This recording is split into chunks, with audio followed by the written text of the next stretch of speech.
Corona से लड़ने के लिए जरूरी है पौष्टिक खाना और सोशल डिस्टेंसिंग मेंटेन करना। इसीलिए चिकन एक्सप्रेस आपके घर पर हेल्दी और टेस्टी चिकन डिलीवर करेगा ना। Order on Zomato and Swiggy from chicken express near Bikaner sweets, Vaishali Nagar, Ajmer.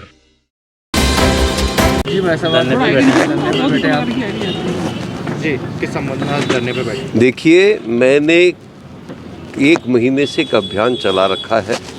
Bhamashah बीमा योजना के तहत ये अभियान के तहत मैंने इनसे कहा था कि सरकार से कि ये यहाँ पर भामाशाह बीमा योजना में एक पैकेज बने और पैकेज बन करके और उनके द्वारा जो रकम जो भामाशाह बीमा योजना में 3 लाख का जो घर की गृहिणी, प्रमुख गृहिणी थी, उसका बीमा हो जाता था और सारे बीमा परिवार का उपचार होता था। भामाशाह बीमा जिसको पहले बीपीएल में करते थे, उसमें इन्होंने क्या किया, 78,000 का जैसे पैकेज बना, 98,000 का उसका इलाज कर दिया। तो एक तो पैसे गए उधर, ये इंश्योरेंस कंपनी ने नहीं दिए और इन्होंने मेडिकेयर रिलीफ सोसाइटी से वो पैसे लिए। ऐसे 500 केस हैं, उसमें कोई करोड़ों रुपए का गबन है और वो मैंने सब नामजद करके दिए। फिर उसके बाद इनका एक इंटरनल ऑडिट आया, उस इंटरनल ऑडिट ने भी माना कि इसमें 4 करोड़ 8 लाख समथिंग का गबन है। उसके बाद वो केस भी मैंने एसीबी में खुद भेजे हैं। कल भी मेरी एसीबी के डीजी साहब BL सोनी साहब से बात हुई कि साहब इनको आप दर्ज क्यों नहीं करते हो, इन पे कार्रवाई क्यों नहीं करते हो। उन्होंने कहा मैं इसमें जांच अभी दिखवा रहा हूँ। अम्बू बैग में 900 रुपये का अम्बू बैग जो है, इन्होंने उसको 9,000 रुपये में ख़रीदा और 13 लाख का घोटाला किया। इस तरह से अस्पताल की जो आप दुर्दशा है वो आप देख रहे हो किस तरह से ये लोग करें। इसमें राजनीति इन्वॉल्व है। राजनीतिक रूप से जब तक इसमें इनको पावर नहीं मिले मुकदमे दर्ज करने की, ये नहीं करते। आज मुकदमे दर्ज करें तो दूध का दूध पानी का पानी हो जाए। मेरा खुद का भेजा हुआ केस और ये ऊपर से कहते हैं इस हमारे नंबर पर आप हेल्पलाइन पर मामला। मेरी डीजी साहब से बात हुई है, मैंने कहा, उन्होंने कहा आपके मिल गए, परिवाद भी आपका मिल गया, आपका ऑनलाइन भी मिल गया, पर अभी हम दिखवा रहे हैं। इसमें राजनीति इन्वॉल्व हो जाती है क्योंकि ये सब मिली भक्ति के सौदे हैं और राजनीति इन्वॉल्व होते ही आपने भी देखा कि अपन ने पूर्व में आप सबके समक्ष मैंने अमृत योजना का 8 करोड़ रुपए का घोटाला दिया था, उस पर दर्ज हुआ मामला। आलोक त्रिपाठी जी डीजी थे, उन्होंने परिवाद करके दर्ज किया। स्वायत्त शासन मंत्री शांति धारीवाल जी कह रहे हैं कि नहीं, पावर नहीं है डीसी को उसको दर्ज करने की, और उन्होंने बयान दिया कि स्वायत्त शासन का मतलब है कि स्वायत्त शासन के खिलाफ कोई मामला बिना उनसे पूछे दर्ज नहीं किया जाए।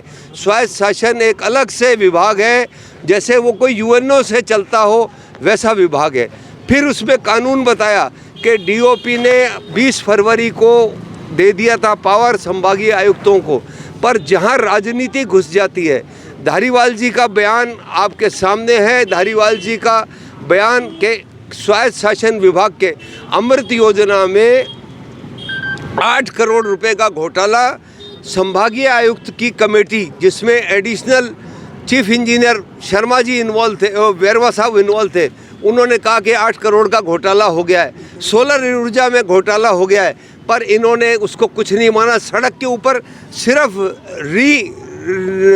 रीडामरिंग कर रहे हैं, उसमें करोड़ों रुपए खा रहे हैं। इस तरह से ये घोटाले कर रहे हैं।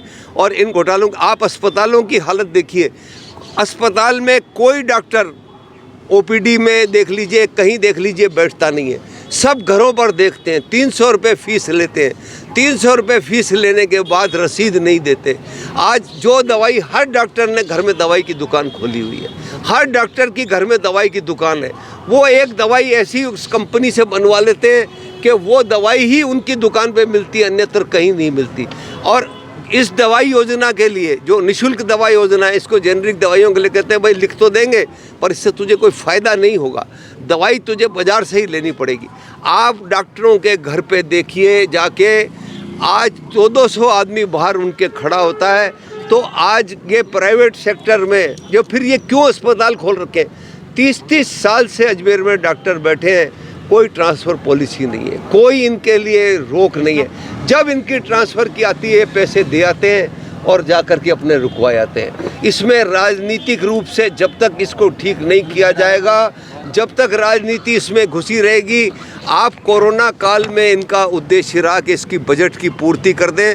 मेरा धरने का उद्देश्य ये है कि अगर ये एसीबी में मुकदमे दर्ज नहीं हुए तो आज तो मैं एक सांकेतिक धरना दे रहा हूँ, अगले टाइम में हम निष्ठावान कांग्रेस के कार्यकर्ता हैं, निष्ठावान कांग्रेसी हैं, मैं इस पे और तीव्र आंदोलन करके और इससे तीव्र आंदोलन करूंगा। मैं फिर इन्हें समय दे रहा हूं कि मैंने पहले भी 7 दिन का समय दिया, अगर अब ये नहीं करेंगे तो मैं फिर दोबारा से बहुत तीव्र आंदोलन करूंगा, वो आपको बताऊंगा। और इस राजनीतिक रूप से जो राजनीति, इसमें अस्पताल की राजनीति आप समझ रहे हैं कहाँ से चलती है और कैसे होती है, और दूसरे विभागों की राजनीति, जब तक मंत्रियों के दखल भ्रष्टाचार को ये पनपा रहे हैं और भ्रष्टाचार को ये बचा रहे हैं, और ये भ्रष्टाचार जब तक बचाते रहेंगे, पनपाते रहेंगे, मैं समझता हूँ राजस्थान की जनता का शोषण होता रहेगा। कल एक लापरवाही से भी एक डेथ हो गई। कल लापरवाही हुई, वो आपके सबके सामने है कि आज इनके पास ऑक्सीजन तक नहीं है। ऑक्सीजन की लाइन डालनी चाहिए, ऑक्सीजन का वो भटनागर परिवार, रात को उन्होंने मुझे फ़ोन किया, मैंने कहा भाई मैं सुबह बैठ रहा हूँ, इसी संदर्भ में बैठ रहा हूँ। आज ये स्थितियाँ बन गई हैं देश की कि ये अस्पतालों का करोड़ों करोड़ों रुपए का बजट है और मुख्यमंत्री जी चाहते हैं कि हम अग्रणी बने। मुख्यमंत्री जी का नारा है जीरो टॉलरेंस अगेंस्ट करप्शन। मैं समझता हूँ जितना करप्शन को इस वक्त पनपाया जा रहा है, ये बाड़ेबंदी के बाद ये एमएलए और मंत्री जो हैं निरंकुश हो गए हैं। ये जो चाहते हैं वो करते हैं। बाड़ेबंदी के बाद इनको ये लगता है कि भाई गवर्नमेंट तो हर एमएलए अपने क्षेत्र का मुख्यमंत्री बन गया है, किसी की नहीं सुनते।